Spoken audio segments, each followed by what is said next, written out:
नमस्कार दोस्तों, इन्फोटॉस के बहुत ही फ्रेश एपिसोड में आपका स्वागत है। तो चलिए शुरू करते हैं। आज की दोस्तों सबसे पहली अपडेट निकल कर आ रही है हमारी इंडियन ईवी इंडस्ट्री को लेकर, जहां पर दोस्तों हमारी सेंट्रल गवर्नमेंट के द्वारा कहा गया है कि वो हमारे देश की जो ईवी सेक्टर है उसको पुश करने के लिए काफी हार्डली वर्क कर रहे हैं एंड इसको और भी पुश करते हुए उनके तरफ से प्लानिंग की गई है कि वो हमारे देश के 22,000 पेट्रोल पंप पर जो ईवी चार्जिंग स्टेशन है उनको सेटअप करने वाले हैं। सो बेसिकली दोस्तों मैंने आपको बहुत सारी वीडियोस में बताया है कि हमारे देश की जो ईवी इंडस्ट्री है उसको सक्सेसफुल बनाने के लिए बहुत ज्यादा जरूरी है कि लार्ज स्केल पर हमारे देश में जो ईवी चार्जिंग स्टेशन हैं उनको सेटअप किया जा सके एंड ये बात हमारी गवर्नमेंट को भी पता है एंड इसी के चलते अब उनकी तरफ से डिसाइड किया गया है कि वो हमारे देश में 22,000 पेट्रोल पंप्स पर जो ईवी चार्जिंग स्टेशंस हैं उनको सेटअप करेंगे एंड मोस्टली जो ईवी चार्जिंग स्टेशंस होंगे इनको हाईवेज, एक्सप्रेसवेज, पॉपुलेटेड सिटीज यहां पर सेटअप किया जाएगा। एंड ये जो ओवरऑल 22,000 पेट्रोल पंप्स होंगे यहाँ पर हमारी जो सेंट्रल गवर्नमेंट है उनका प्लान है कि वो 70,000 से भी ज्यादा जो ईवी चार्जिंग स्टेशंस हैं उनको सेटअप करेंगे।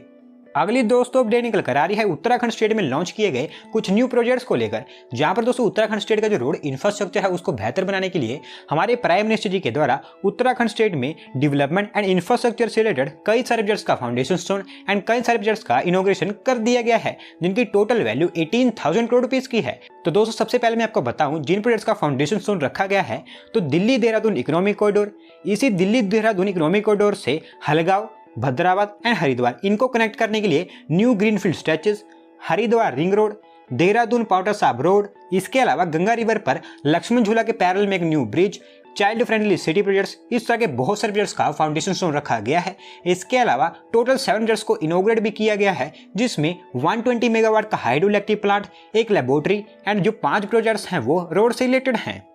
बढ़ते हैं दोस्तों अगली अपडेट की तरफ जो निकल कर आ रही है धोलेरा स्पेशल इन्वेस्टमेंट रीजन को लेकर, जहां पर दोस्तों हमारे देश की one of the biggest greenfield smart city होने वाली है। इसको बूस्ट देते हुए हमारे देश में 2 न्यू कंपनीज के द्वारा डिसाइड किया गया है कि वो धोलेरा में उनकी जो मैन्युफैक्चरिंग यूनिट्स है उनको सेटअप करेंगे एंड उनको सेटअप करने का काम ऑलरेडी इनके द्वारा स्टार्ट भी कर दिया गया है। तो दोस्तों जैसा कि आप जानते हैं कि जो धोलेरा है उसको एक वर्ल्ड क्लास स्मार्ट सिटी के रूप में डेवलप किया जा रहा है एंड ये एक काफी बड़ी सिटी होगी, तो इसको डेवलप करने के लिए जो डेवलपमेंट है वो भी काफी लार्ज स्केल पर जरूरी है एंड मोस्टली जो इन्वेस्टर्स एंड जो प्राइवेट कंपनीज हैं वो इस सिटी को जल्दी से जल्दी डेवलप करने में अपना योगदान दे सकते हैं। एंड अभी रिसेंटली ही 5 कंपनीज के द्वारा ये डिसाइड किया गया है कि वो धोलेरा में उनके जो मैन्युफैक्चरिंग प्लांट्स हैं फिर जो मैन्युफैक्चरिंग यूनिट्स हैं उनको सेटअप करेंगे एंड इनमें से जो 2 फर्म्स हैं उन्होंने यहाँ पर उनकी जो मैन्युफैक्चरिंग यूनिट्स हैं उनको सेटअप करने का भी काम स्टार्ट कर दिया है, जिनके बारे में आपको बताऊं तो रेन्यू पावर इनके द्वारा धोलेरा SIR में 2000 मेगावाट की कैपेसिटी वाला solar module manufacturing plant setup किया जाएगा, जिसके लिए इनको 100 एकर्स ऑफ लैंड अलॉट कर दी गई है। इसके अलावा चिरीपाल के द्वारा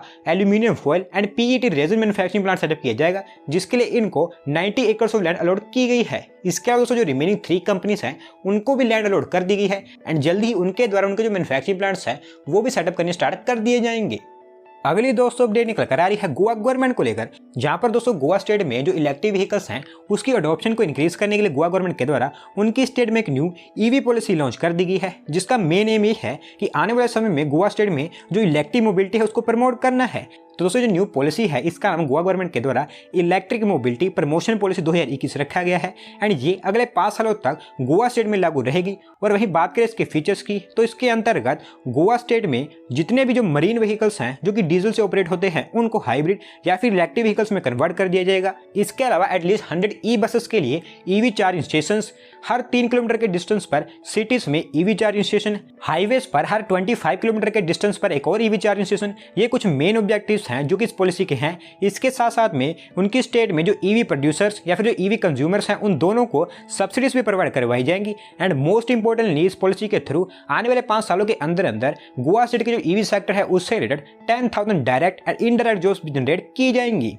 अगली दोस्तों एक बहुत ही अच्छी अपडेट निकल कर आ रही है हमारे देश के एक मेजर डिप्लोमेटिक विन को लेकर, जहां पर दोस्तों हमारी जो इंडियन गवर्नमेंट है उनके द्वारा हमारी जो इंडियन सिक्योरिटी है उसको लेकर श्रीलंकन गवर्नमेंट पर एक प्रेशर बनाया गया था एंड इसका रिजल्ट ये निकल कर आया है कि इसमें भारत जो करना चाहता था उसमें भारत सफल हुआ है। तो दोस्तों सबसे पहले मैं आपको बताऊं तो हुआ क्या था, तो इसी साल के स्टार्टिंग में यानी कि जनवरी में जो श्रीलंकन गवर्नमेंट है उन्होंने एशियन डेवलपमेंट बैंक के पास में से $12 मिलियन का लोन लिया था, जिसके थ्रू वो उनकी कंट्री के 3 नॉर्दर्न आइलैंड्स में सोलर एंड विंड प्रोजेक्ट्स को डेवलप करने वाले थे एंड दोस्तों इन प्रोजेक्ट्स को डेवलप करने का काम श्रीलंकन गवर्नमेंट के द्वारा एक चाइनीज कंपनी को दिया गया था एंड मोस्ट इंपोर्टेंटली इनके जो तीनों के तीनों नॉर्दर्न आइलैंड्स थे ये हमारी जो इंडियन स्टेट तमिलनाडु है उसके बहुत ही पास में थे एंड स्पेसिफिकली आप कह सकते हैं कि हमारे देश का जो रामेश्वरम पार्ट है वहां पर तो ये साथ में ही लगते थे और हमारे देश के बॉर्डर के इतनी करीब किसी भी चाइनीज कंपनी की प्रेजेंस आप कह सकते हैं हमारे देश की सिक्योरिटी है उसके लिए काफी बड़ा थ्रेट है। एंड दोस्तों इसको लेकर हमारी जो भारत सरकार है उन्होंने श्रीलंकन गवर्नमेंट पर लगातार प्रेशर बनाया हुआ था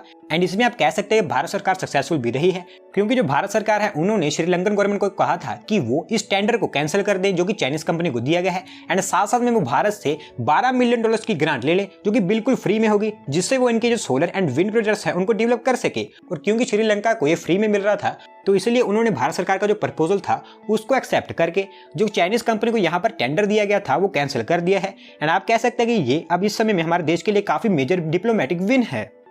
अगली दोस्तों अपडेट निकल कर आ रही है हमारी नेशनल कैपिटल दिल्ली से, जहां पर दोस्तों दिल्ली में जो लोगों की सिक्योरिटी है स्पेसिफिकली वीमेन एंड जो चिल्ड्रन है उनकी सिक्योरिटी को बेहतर बनाने के लिए दिल्ली गवर्नमेंट के द्वारा ये डिसाइड किया गया है कि वो दिल्ली में 1,40,000 और भी सीसीटीवी कैमरास को इंस्टॉल करेंगे जो कि डिफरेंट एरियाज में इंस्टॉल किए जाएंगे एंड जल्द ही इनको इंस्टॉल करने का जो काम है वो भी स्टार्ट कर दिया जाएगा। तो दोस्तों दिल्ली गवर्नमेंट के अकॉर्डिंग उनके एरिया में टोटल 2,75,000 सीसीटीवी कैमरास को एज ऑफ नाउ इंस्टॉल किया जा चुका है जिनको दिल्ली में streets, public places, colonies, schools यहाँ पर पिछले 7 सालों के अंदर इंस्टॉल किया गया है। दोस्तों एक तरह से आप कह सकते हैं कि राइट भी है क्योंकि एक सर्वे के अकॉर्डिंग दिल्ली एक ऐसी सिटी है जहां पर स्क्वायर किलोमीटर में world's highest number of CCTV cameras को इंस्टॉल किया गया है जो कि 1826 है। एंड वहीं सेकंड नंबर पर लंदन सिटी आती है जहां पर स्क्वायर किलोमीटर के एरिया में 1138 सीसीटीवी कैमरास को इंस्टॉल किया गया है। और वहीं बात करें चेन्नई की तो चेन्नई भी हमारे देश में ऐसी सिटी है जो कि सीसीटीवी कैमरास के मामले में सेकंड नंबर पर आती है,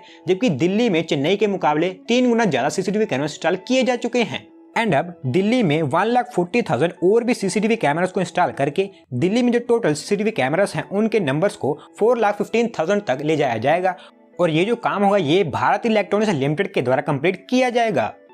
बढ़ते हैं दोस्तों अगली अपडेट की तरफ जो निकल कर आ रही है हमारी Indian electricity and energy sector को लेकर, जहां पर दोस्तों हमारे इंडियन एनर्जी सेक्टर को लेकर भारत ने काफी मेजर माइलस्टोन अचीव कर लिया है जिससे आप कह सकते हैं कि in field of energy and renewable energy India में जो काम है वो काफी अच्छे स्केल पर किया जा रहा है। तो दोस्तों सबसे पहले मैं इसको थोड़ा सा आपको कॉन्टेक्स्ट दूं तो 2015 में यूनाइटेड नेशंस की जो क्लाइमेट चेंज कॉन्फ्रेंस थी जो कि पेरिस में हुई थी वहां पर हमारी जो भारत सरकार थी उनके द्वारा एक कमिटमेंट की गई थी कि 2030 तक भारत एक ऐसा देश होगा जिसकी जो टोटल इंस्टॉल्ड इलेक्ट्रिसिटी कैपेसिटी होगी उसका 40% पार्ट ऐसा होगा जो कि नॉन फॉसिल फ्यूल सोर्सेस पर बेस्ड होगा। पर दोस्तों जो टारगेट है ये भारत ने उसकी जो डेडलाइन है जो कि 2030 थी उससे 9 साल पहले ही कंप्लीट कर दिया है, यानी कि नवंबर 2020 में ही हमारी जो भारत सरकार है उनके द्वारा जो टारगेट है ये कंप्लीट कर लिया गया है क्योंकि इस समय इंडिया की जो total non fossil fuel based install energy capacity है वो 156.83 गीगावाट को टच कर गई है जो कि इस समय हमारे देश की टोटल इंस्टॉल इलेक्ट्रिसिटी कैपेसिटी है जो कि 390.8 गीगावाट पर स्टैंड करती है